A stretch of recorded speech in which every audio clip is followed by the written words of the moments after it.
Okay, so let's get started. Today I'm gonna explain the exercises for a strategic form game. And exercise 1, let's take a look at it. Consider a two-player game in which two players split $7. Players simultaneously announce demands, and the demands is between 1 to 7. And if the demands are comparable, which means if the sum of demands is smaller than 7, then each player I gets a payoff equal to either demand AI. But if it surpasses 7, then the player that announces a smaller amount will get the amount, and the other player will only get 7 minus AI. And we see if they announce an equal amount, each of them will get 3.5. So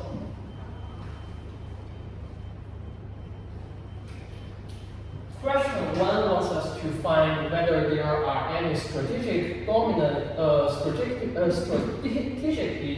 actions, and if there is, which one is, and which action dominates each. So let's first put this game into, let's first try to formalize the game, okay, write this setup. So when we write the game setup, we begin with the actors, right? We see there are two actors, n equals to 1 and 2. And after we write the actors, we write their actions, which is A equals to, so each of the actors can announce an amount, which is AI or HA, right? And there is a limit for the amount. For both AI and HA, it is larger or equal to 1, smaller or equal to 7, right? And finally, the utility. For player I, its utility function is if its amount is smaller than AJ, then it gets AI, right? So that means if AI is smaller than AJ. And if AI plus AJ is smaller or equal to 7. And then for AI, if its amount is equal to AJ, it will always get 3.5, right, which is half of the 7. And if AI is larger than AJ, what is the utility?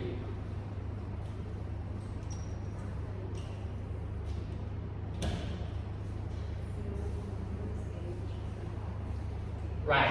It depends on whether the sum is smaller or equal than 7, right? And AI plus HA smaller than or equal than 7, it gets HA, which is this, right? So I'm not gonna write it again, but if it's larger than 7, it gets 1 minus HA, right? Okay, and oh, 7, right. In the next step, we try to rewrite this the game setup into a matrix. So for there are two players. This is player. I should write this out.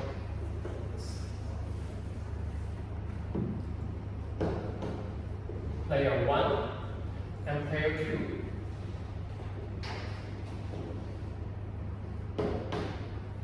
Each of the players have 7 actions.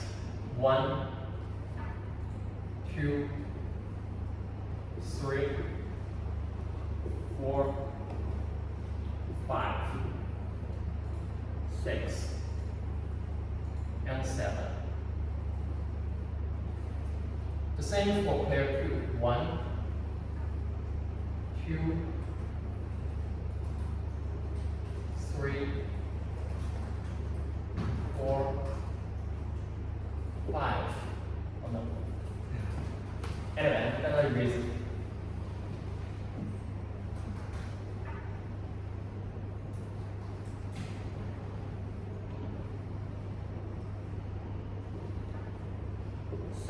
7. Now, let's write their payoffs. If both player 1, that the payoff is 1 and 1, right?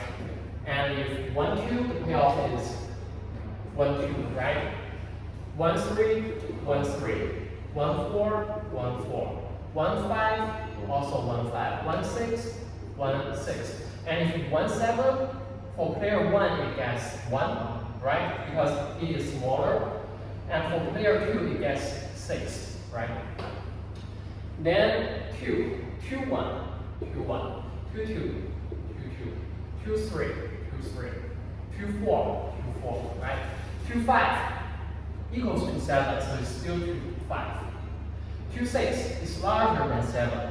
And who gives the smaller gets the smaller, which is 2. And the other gets 1 minus the smaller, 7 minus the smaller, the smaller, which is 5, right? And also 2, 7 is 2, 5. Then here, 1 gives 3, 3, 1, 3, 2, 3, 3, and here 3, 4, right? Equals to 7.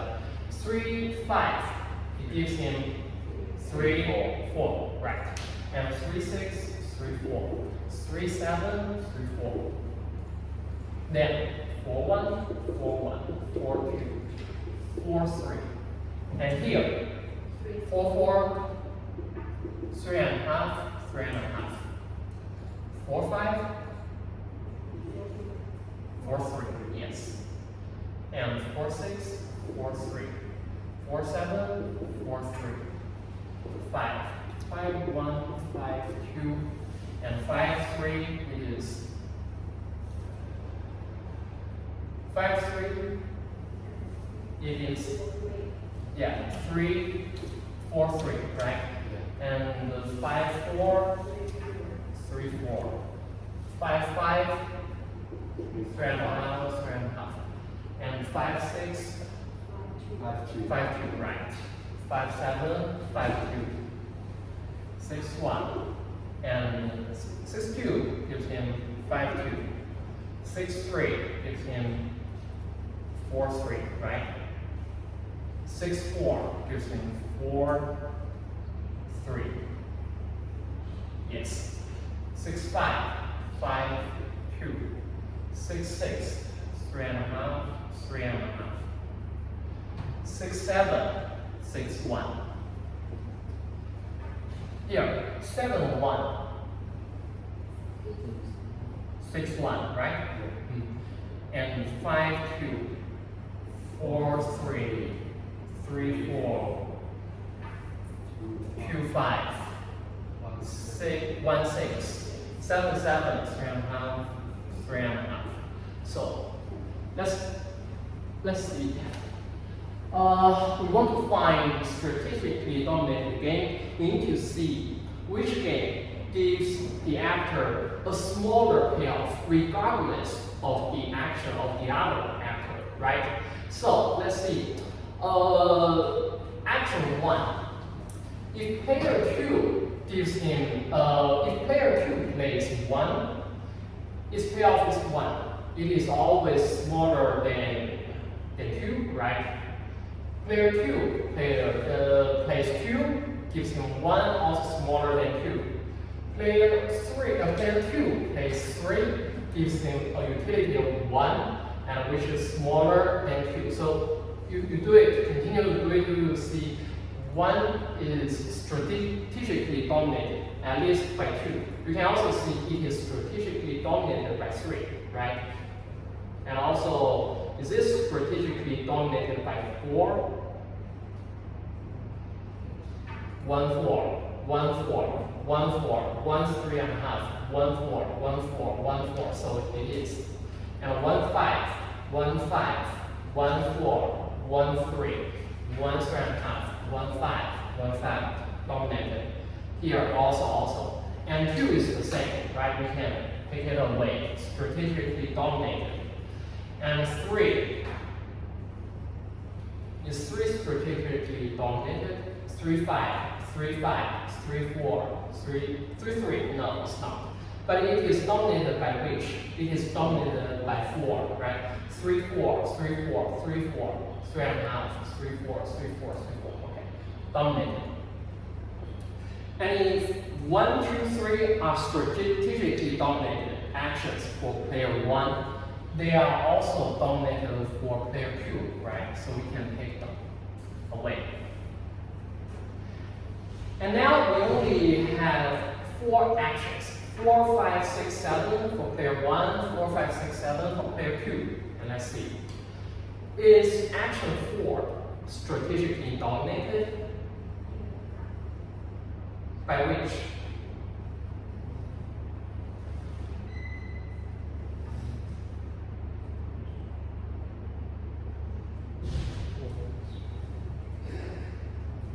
Is it? I don't think so. Because here, 3.5 is always larger than 3, right? So it is not. It is not. And let's see. Action 5, is it dominated?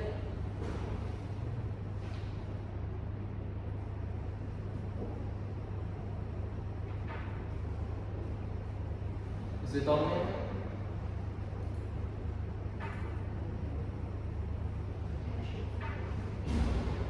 I don't think so. Because here 5 is larger than the rest of them, right? So it's not. And action 6 is not. Here there's 6. 4, 5, 6, 3.5. 7, 3, 2, 1. 7 is strategically dominated, right? 3 is smaller than 3.5. 2, 4, 1, 4, 4, 3.5. So we take it. Okay.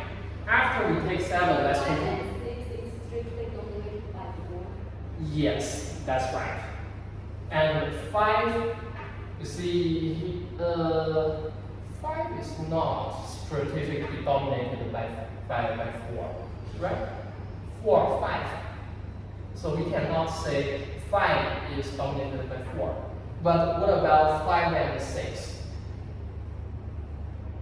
No, not really, right? 3, 3 here. So we are still having 3 actions. When the players say It's a little weird because I did the exercise. I think we could take more away. things like if the player chooses 4, maybe the 5 and the player chooses 4, so the player it has the same outcome as the player 1 chooses 7. What do you mean? Sorry? Since I think since the players that play is dominated, but here it's equal to here, so maybe they're rolling by 4. No, because we are seeing for pair 1 the payoff, right? We need to compare the first number in each cell, right? And here 3 and 3 are the same, so it is weakly dominated. We cannot take it away, right? Is there anything wrong? I don't know. I can't see anything is wrong. Okay. So if we take action 7 here, we can also take it here. I think I got it. When we take 7 from players 2's actions, what do you see? We left these 3 cells, right? Is there any dominance in 3? Yes. Can you see it? There's one more dominance.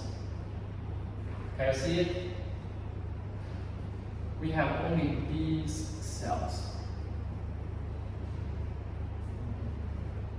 which is dominated by which?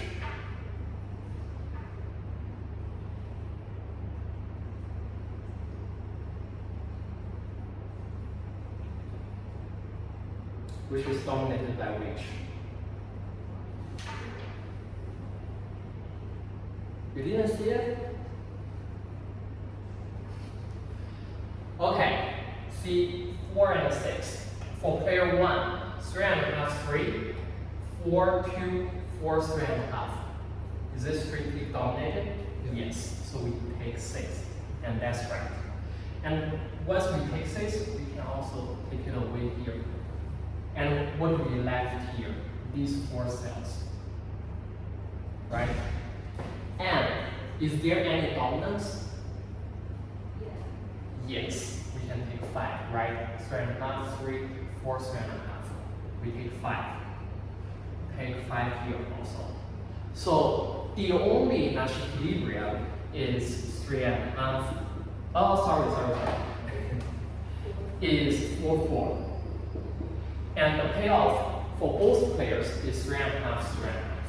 So this is what is this mean? What do we do? We were conducting iterated elimination, right? Okay, great. So, is this game dominance solvable by iterated elimination of strictly dominated actions?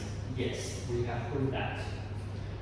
And question 3. Suppose instead that players split $101. Yes. If this is in an exam, how do you say, yes, we just proved it? You draw that table on the answer sheet? That's very, you just draw the table and I can read it, I know you got it. And then you just draw Lines on the table, yes. And do the elimination. Yes, it's just enough. I can understand. Okay. Okay. Suppose we now want to split $101, and now you need to prove where is the Nash equilibrium. Where is the Nash equilibrium? Now we are dividing $7, and we see the only Nash equilibrium is 4, right? And 4 is what?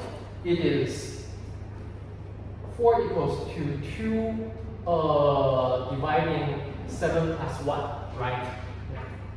So if we are now dividing $101, you can guess what is the equilibrium. It is 101 plus 1, right? So the answer is 51. But can you prove it? He didn't ask you to prove it, but can you prove it? Can you justify your guess? I'm gonna take away because it doesn't help. How will you justify it?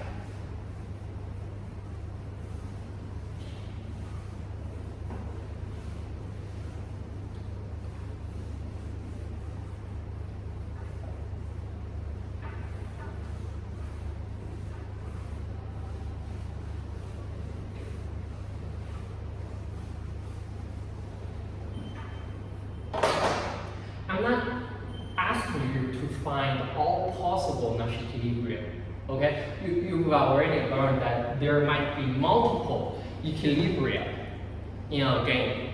And now what I'm asking you to do is to prove that this is one Nash equilibrium. And I'm not asking you to prove this is the unique Nash equilibrium, okay? So how will you do it? We can prove it by the definition of Nash equilibrium, which means no one will deviate this action, given the other player's action, right? So, for players, let's assume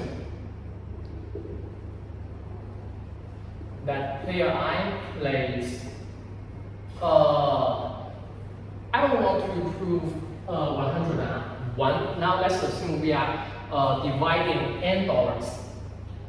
And for player I, it is announcing a number of n minus 1 divided by 2.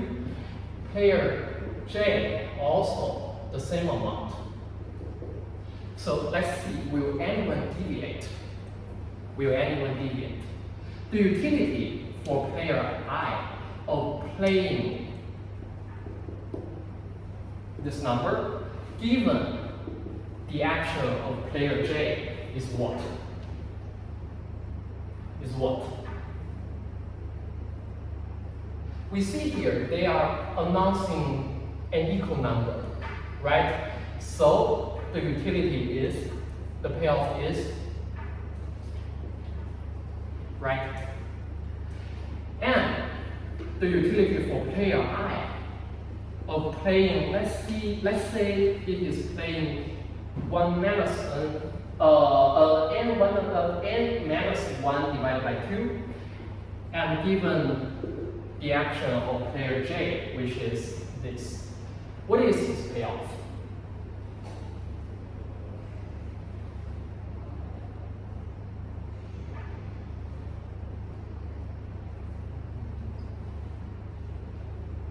His payoff depends on the sum. 1 minus n divided by 2. Yes, because here you say J is playing 2, this. The sum of it is n, right? So he will just get the number he announces, and he will get the number he announces. And for player I, the amount is this, right? So will he deviate? Yes, he will, because, he will not deviate, because by deviation gives him a smaller amount, a smaller payoff, right? So he will not deviate. Okay, and what is his payoff if he plays 2, n plus 2 divided by 2, given the action of J?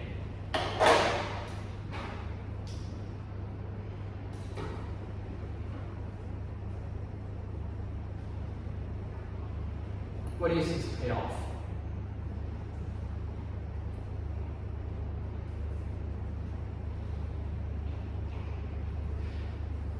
Player J gives 2 n plus 1 divided by 2, and AI is this. The sum of them is, which is larger than n, right? And in this case, who is giving a smaller amount? J, right? It is this. It is smaller. And we are now calculating the payoff of player I. So it is n, the total amount, n minus the amount of AJ, right? Which is this. And the result is n minus 1 divided by 2, which is smaller than this. Will he deviate? No, he will not deviate. Which means he will neither choose a smaller amount nor a larger amount. So this is the Nash Equilibria, right? Everyone will announce this amount. Is everyone with me? So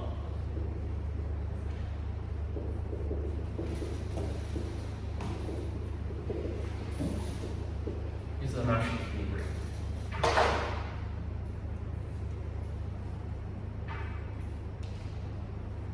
So how did I prove it? How did I prove it? I not only proved it, okay, I didn't use the number of 101. I generalized the argument with n. I first calculated what is their payoff by playing this equilibrium action. It is this. And what is their payoff if they play a smaller one? It's this one. And we see, no, it's bad. It will give him a smaller payoff. So he will not deviate to a smaller amount. And what is his payoff when he announces a larger number? And we see, okay, the payoff is still smaller. So he will not deviate to a larger amount. So which means he will stay here. And we see, we are at this stage, we are proving that AI will not deviate. Do we need to prove whether HA will deviate? Do we need to do that? No, we don't need to, because the amount are equal, right? At this equilibrium, the amount are equal. So neither AI or AJ will deviate from this number. If they are not equal, do you need to prove them? Yes, you do. Because you can guarantee that for some actors, if they play this amount, and for other actors, they play another number, they announce another number, and this is the Nash Equilibrium, you cannot just prove that this is good for some actors. You also need to prove that this number is also the best response for other actors. Did you get me? And this is why that girl here, she asked me about the bridge construction. You can see, do you still remember what is the equilibrium for the bridge construction puzzle? Is some of the K people construct the bridge. Well, let's say K minus 1, I don't remember the total amount. K minus 1 people do not construct. So at this stage, you need to prove that for these K people, they will still play construct, and others will still play not construct. Are you understanding me? Okay, good. So we finished with this puzzle.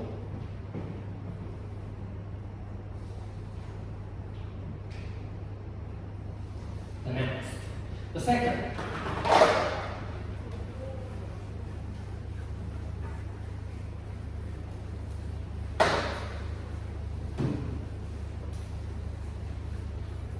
Okay. There are two firms, and they are developing competing products for markets of fixed size. The longer a firm spends on development, the better its product. But the first firm to release its product has an advantage. The customers it obtains will not simultaneously switch to its rival. A firm that releases its product first at time t, well, t is larger than 0, smaller than 1, captures a share t of the market, and the remaining market share is 1t left for the other firm. If the firms releases their products at the same time, they will obtain half of the market.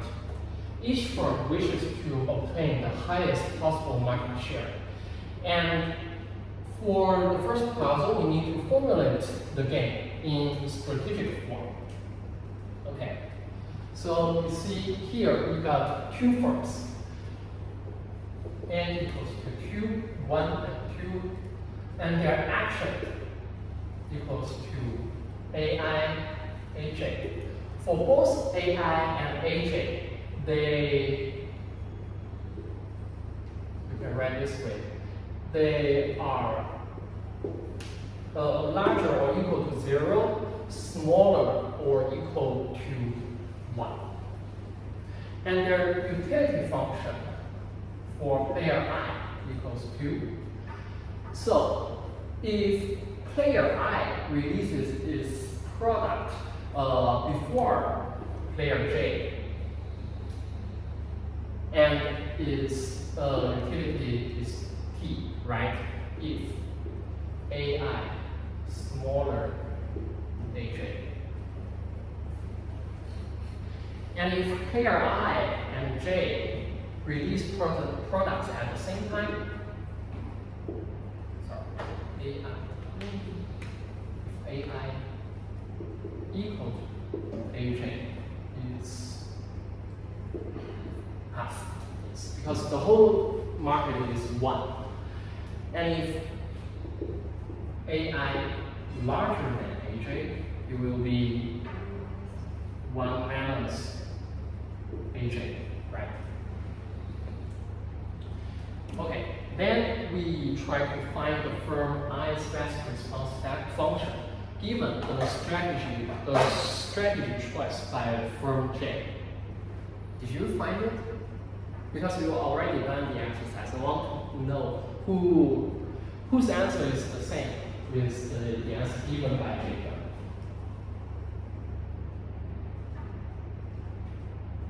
This is his answer. Did you get it right? I believe, I don't know. This puzzle is not very easy. You need to understand why the condition is 1/2. It is a half.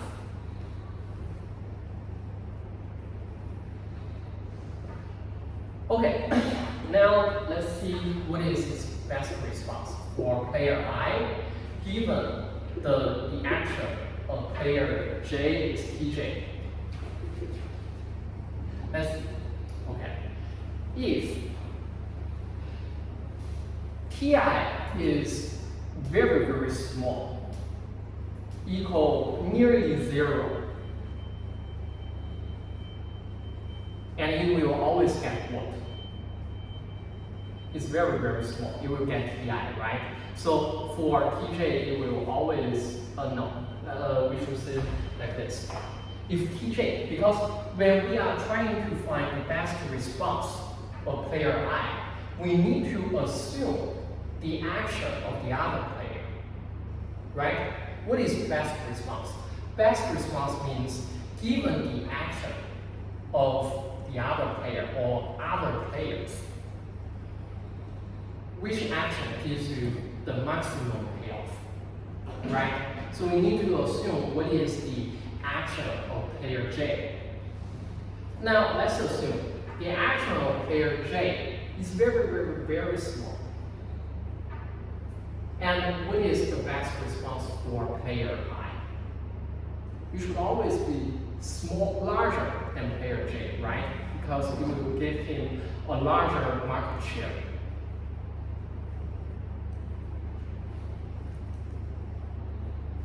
Right? And once Tj approaches 0.5, which is half, which is the best response for player I.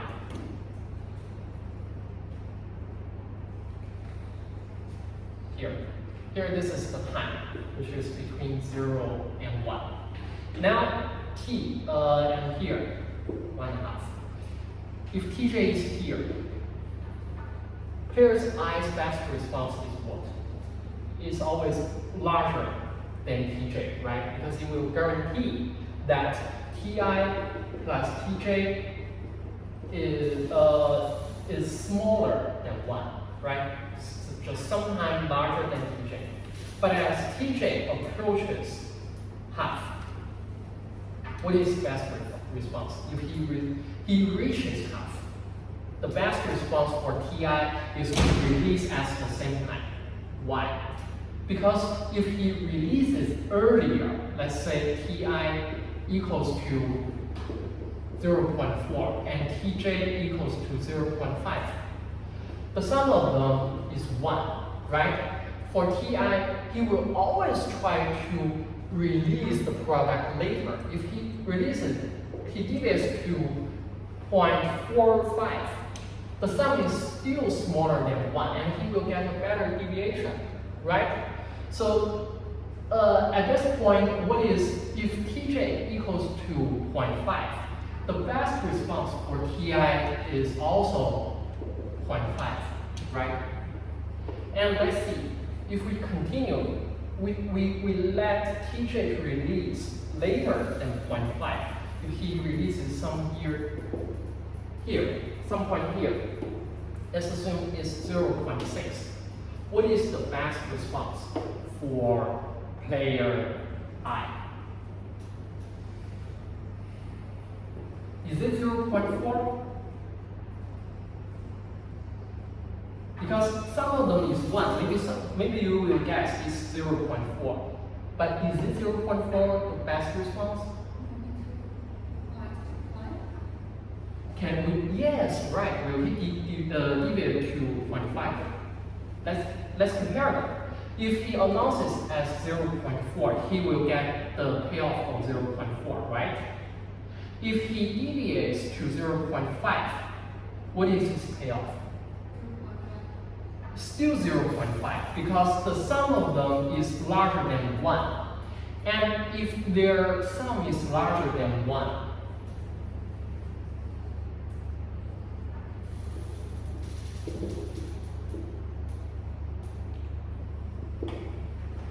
then who is smaller will get the market share, right? And TJ will only get 0.4.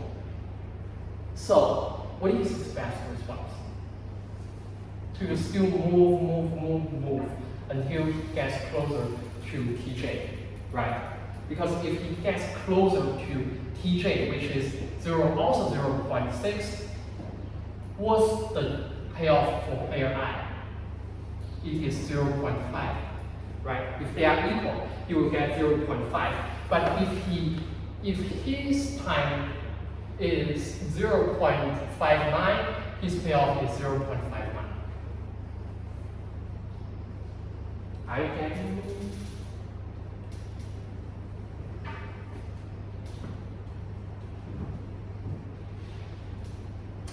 Okay, let's do it again. Let's do it again.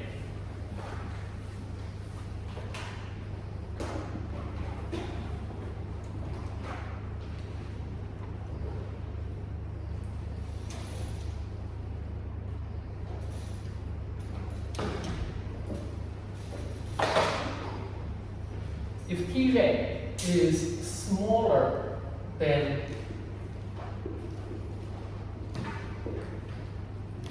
0.5, and let's assume TJ equals to 0.4.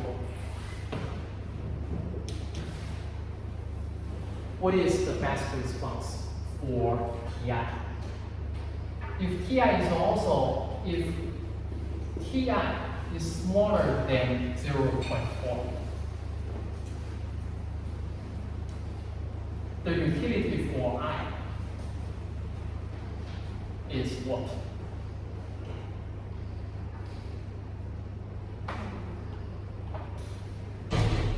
Let me write it again. Assume TJ is smaller than 0.5. And we also assume TJ equals to 0.4, okay?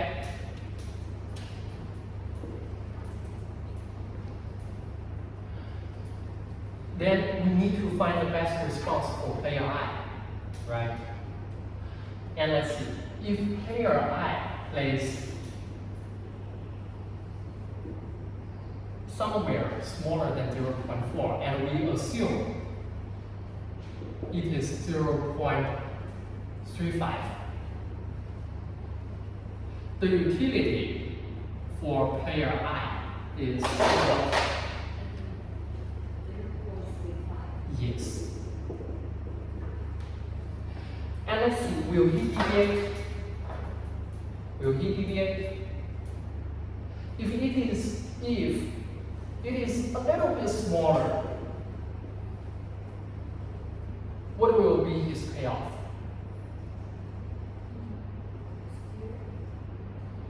From 0.4 to 0.41, the utility will be, actually write it here. From 0.35 to 41, here, it will be what? It will be 0, right? So, is this AJ smaller than 0.4 Nash Equilibria? Is it a Nash Equilibria? It's not. It's not. So, if TJ is smaller than 0.5, AI will never play anything smaller than TJ, right? Will he play something equal to TJ? Will he play something equal to TJ? Here we assume TJ equals to 0.4. And if AI also plays 0.4, its utility is 0.4, right? Will he deviate? What if he plays 0.45? The utility will become 0.45, right? So, will he deviate? He will. Which means this is also not the Nash equilibrium. That means when Tj is smaller than 0.5, AI will never play anything equal to Aj, right? Okay. Then let's see. Will AI play anything larger than Aj? Now Aj plays 0.4. We assume AI equals to 0.7. Quite large. And the utility of AI will be what?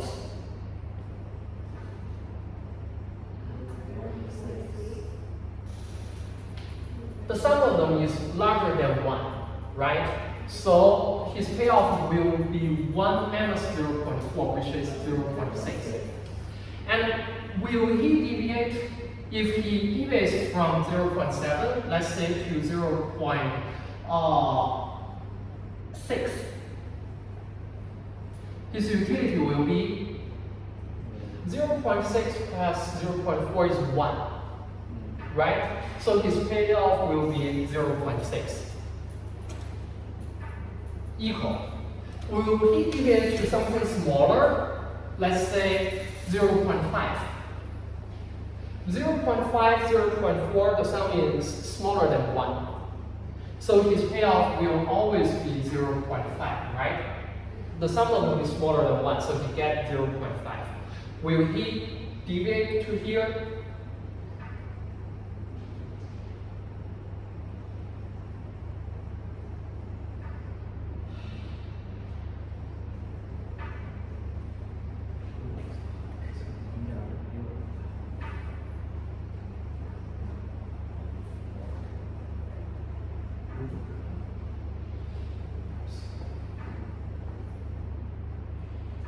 Will he?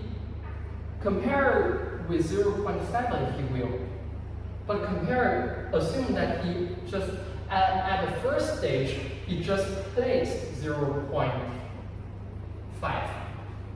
It is still equal, right? If he deviates to 0.51, he will get 0.51, which is larger.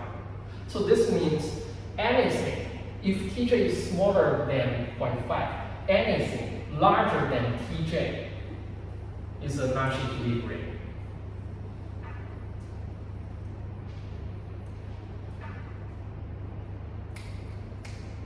Right? If Tj is here, we assume Aj equals to 0.4, and anything, as long as it is larger than Aj, is a Nash equilibrium. Larger. What if they are equal? No, equal is not. So it should be larger than AI should be larger than Aj and smaller or equal to 1 if Aj is smaller than 2 than a half, right? And next, let's see what if Aj equals to a half.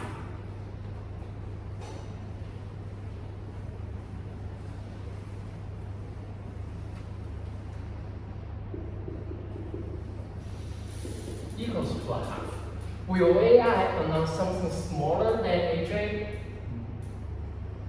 If AI is smaller than Aj, and we assume AI equals to 0.4 this time, the sum of them is smaller than 1, so the utility of AI is 0.4.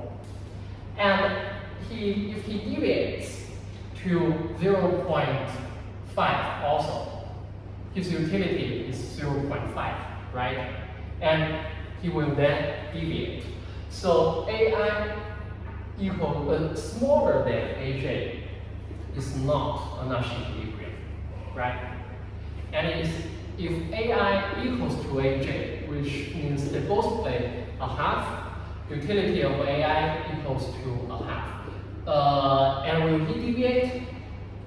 If he doesn't play a half, he plays a half and 1. He will still get what?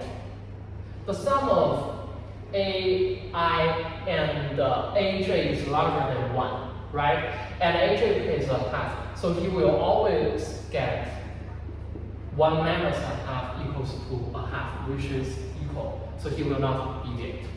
And if AI is larger than AJ, let's say equals to 0 and 6, 0 and 6 plus 0.5 larger than 1, the utility of I equals to what? Equals to 1 minus a half. And will he deviate? If he placed 0.5, its utility will become 0.5. So they are still equal. Right? So AI larger than AJ is Nash equilibrium. AI equals to AJ is Nash equilibrium. So in case AJ plays a half, the Nash equilibrium will be AI larger or equal to what? A half. Smaller or equal to 1.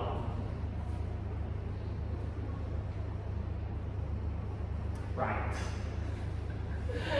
Finally,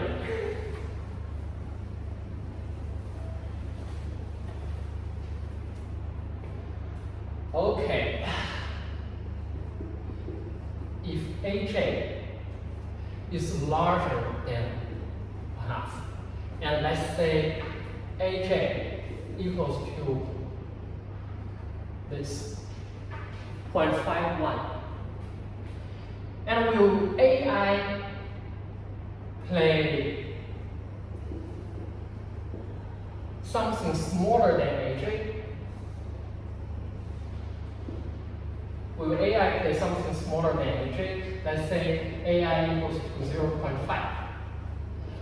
The utility of AI play 0.5 given AJ play 0.51 will be 0.5, right?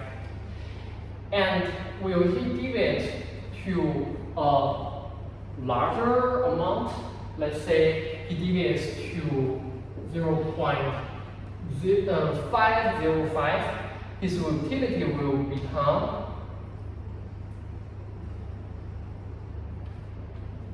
what? Their sum is still larger than 1, right? And which is smaller? This is smaller, so his utility will become 0.505. He will always deviate. So that means this is not a Nash equilibrium, right? And if AI plays equal to AJ, which is AI also equals to 0.51, the utility of him playing this equals to what? 0.5, right? And if he deviates to what? If he deviates to, let's say, something larger, something smaller, deviates to where?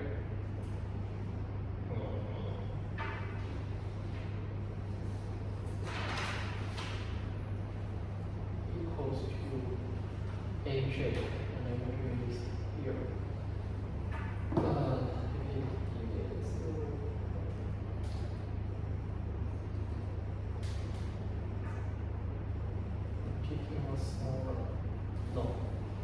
Deviate something smaller than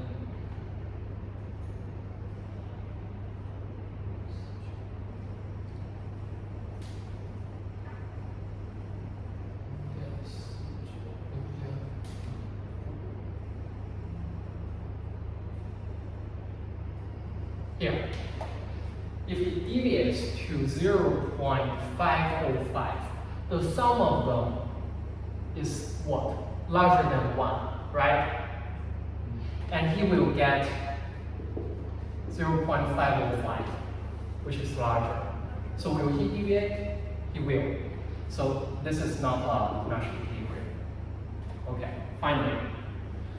If AI is larger than AJ, and let's say AI equals to 0.52, Will he deviate? If larger, what is his payoff? 0.48. Yes, 0.49, I think. You see, larger and this is smaller, so this is 1 minus 0.49. And will he deviate? Of course, if he deviates if he deviates to 0.5, his payoff will become 0.5, right? 0.5, the sum larger than 1 and he gets 0.5. Will he deviate? Yes, he will deviate. So this is not a Nash equilibrium. And this is why when Tj is larger than 0.5, there is no best response.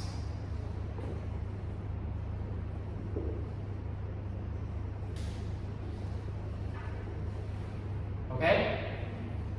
Good. Next, we need to find the Nash equilibrium. If these are the best responses for pair I, the same are for pair J. So you need to see where are the overlaps, right? The overlaps of the best responses is the Nash equilibrium. And you see where is the overlap? It is here, right? The only overlap is here. Is 1/2, 1/2 is, you can say a unique Nash equilibrium. And if you can't see it, that's fine, we can draw it. We can draw a figure to show it. Do you remember how to draw that figure of best responses?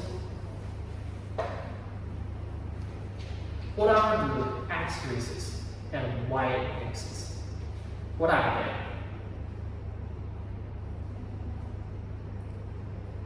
Yes, I mean, what do they mean for? Axis means time, means payoff, means player, or means what? And means time? You mean action here or time, literally time?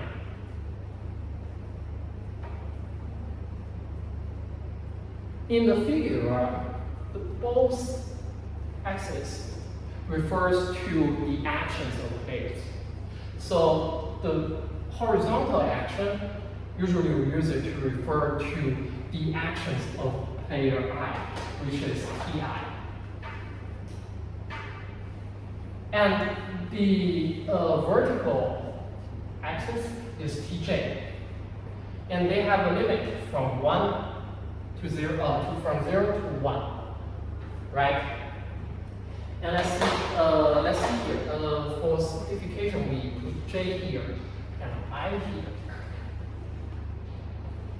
If Tj is smaller than 1/2, then Ai will be any number larger than Aj and smaller than 1, right? So where is I? It needs to be larger than Aj. How can we draw the points that are equal to Aj? It's this one, right? Right?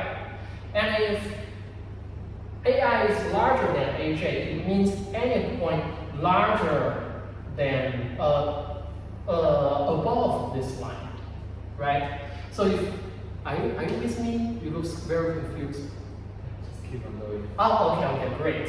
So if Tj, let's say Tj is here, and this is where Ai equals to Tj, and now Ai must be larger than Aj and smaller than 1. That means it is all points on this line, right? All points on this line. And the same for all Tj smaller than 2. So how will we draw it? It is this area, right? This area.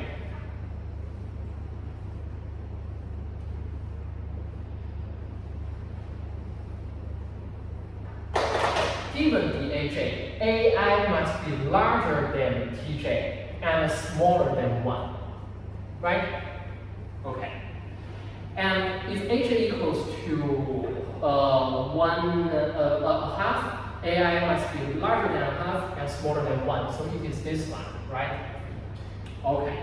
And if h larger than 1/2, nothing. And the same, we have drawn the best responses for I. So what are the best responses for TJ? It's worth putting it this way, right? So it will be like this. Let me see.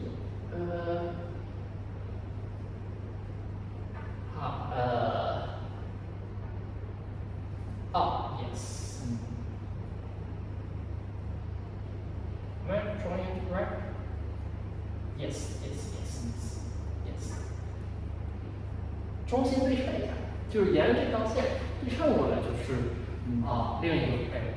And where is the overlap? It's only here, right? Because our points on this line, Nash Equilibria, they are not. Because you see, they must be larger. They are not included. 它们都是空的，在这里。Only here, 实心儿 is solid. Okay? So the only Nash Equilibria is